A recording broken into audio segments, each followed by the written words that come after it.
بسم اللہ الرحمن الرحیم نحمده ونصلی علی رسولہ الکریم اما بعد۔ والدین کے عزیزوں اور دوستوں کے ساتھ حسن سلوک۔ جیسا کہ پچھلی حدیث سے بھی معلوم ہوتا ہے کہ جس طرح والدین کے ساتھ حسن سلوک بڑے ثواب کا عمل ہے، اسی طرح والدین کے عزیزوں اور دوستوں کے ساتھ حسن سلوک کی بھی بڑی فضیلت ہے۔ حضرت عبداللہ ابن عمر رضی اللہ تعالی عنہما روایت کرتے ہیں کہ حضرت صلی اللہ علیہ وآلہ وسلم نے ارشاد فرمایا کہ بہت سی نیکیوں کی ایک نیکی ہے کہ انسان اپنے باپ کے اہل محبت سے تعلق جوڑے رکھے اور اس تعلق کو نبھائے۔ حضرت عبداللہ ابن عمر رضی اللہ تعالی عنہما کے شاگرد حضرت عبداللہ بن دینار رحمۃ اللہ علیہ کہتے ہیں کہ حضرت ابن عمر رضی اللہ تعالی عنہ ایک مرتبہ مکہ مکرمہ جا رہے تھے۔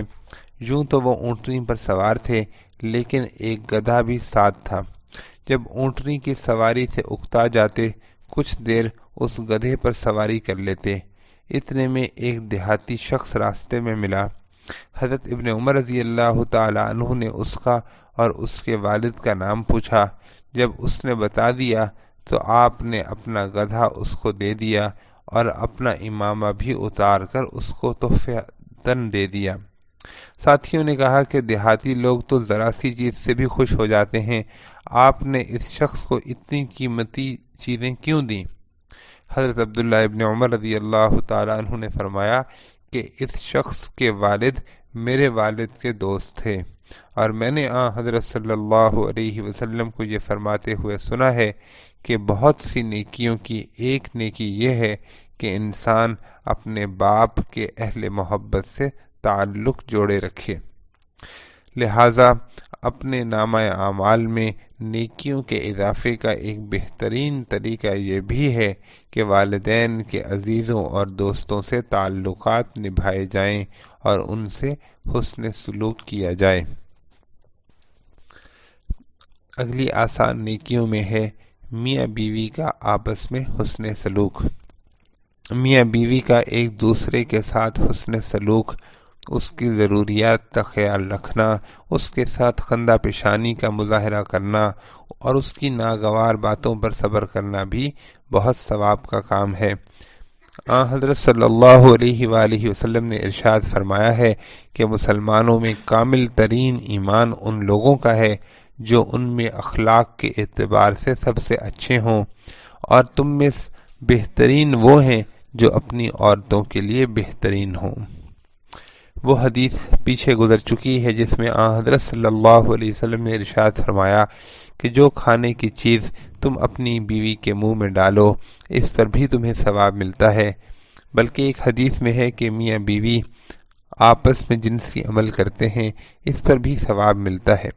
بعض صحابہ کرام رضی اللہ تعالی عنہم نے پوچھا کہ یا رسول اللہ صلی اللہ علیہ وسلم، ہم لوگ اپنی نفسانی خواہش پوری کرتے ہیں، کیا اس پر بھی اجر ہے؟ آپ صلی اللہ علیہ وسلم نے فرمایا، یہ بتاؤ کہ اگر کوئی شخص حرام طریقے پر پوری کرتا تو اس کو گناہ ہوتا؟ یقیناً ہوتا۔ تو جو شخص اسے حلال طریقے سے پورا کر رہا ہے اس کو اجر ملے گا۔ بلکہ ایک حدیث میں یہاں تک آیا ہے کہ جب شوہر گھر میں آ کر بیوی کو محبت کی نگاہ سے دیکھتا ہے اور بیوی شوہر کو محبت کی نگاہ سے دیکھتی ہے تو اللہ تعالیٰ دونوں کو رحمت کی نگاہ سے دیکھتے ہیں۔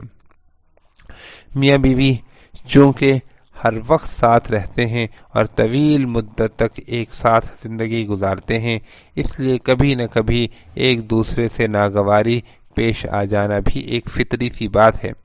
لیکن اگر اس ناگواری کو لڑائی جھگڑے اور ایک دوسرے پر ظلم و زیادتی کا ذریعہ بنا لیا جائے تو دنیا کی مسرتیں بھی غارت ہو جاتی ہیں اور میاں بیوی کے آپس میں حسن سلوک کا اجر و ثواب بھی ضائع ہو جاتا ہے۔ اس لیے اللہ تعالیٰ اور اس کے رسول صلی اللہ علیہ وسلم نے ایسے موقع کے لیے بھی بڑے ضروری دستور العمل عطا فرمائے ہیں، جس کا خلاصہ یہ ہے کہ جن باتوں سے ناگواری ہو رہی ہو صرف انہی کو نہ دیکھو، یہ بھی سوچو کہ جس کی باتیں ناگوار ہو رہی ہیں اس میں بہت سی خوبیاں بھی ہیں۔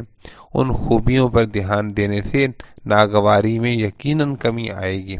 اللہ تعالیٰ کا ارشاد ہے فَإِن كَرِهْتُمُوهُنَّ فَعَسَىٰ أَن تَكْرَهُوا شَيْئًا وَيَجْعَلَ اللَّهُ فِيهِ خَيْرًا كَثِيرًا۔ ترجمہ، پھر اگر تم ان بیویوں کو ناپسند کرتے ہو تو یہ سوچو کہ عین ممکن ہے کہ کسی چیز کو تم ناپسند کرتے ہو اور اللہ تعالیٰ نے اس میں بہت بھلائی رکھی ہو۔ اور ایک حدیث میں حضرت صلی اللہ علیہ وسلم نے ارشاد فرمایا کہ کوئی مومن مرد کسی مومن عورت سے کلی طور پر بغض نہ رکھے، اگر اس کی ایک عادت ناپسند ہوگی تو کوئی دوسری بات پسند بھی ہوگی۔ اگر میاں بیوی اس اصول پر عمل کرتے ہوئے ایک دوسرے سے محبت کے ساتھ زندگی گزاریں اور ایک دوسرے کے ساتھ حسن سلوک کی پوری کوشش کریں تو ان کی ازدواجی زندگی مسرتوں سے مالا مال بھی ہو جائے گی اور حسن سلوک کی وجہ سے دونوں کے اجر و ثواب میں بھی زندگی بھر اضافہ ہوتا رہے گا۔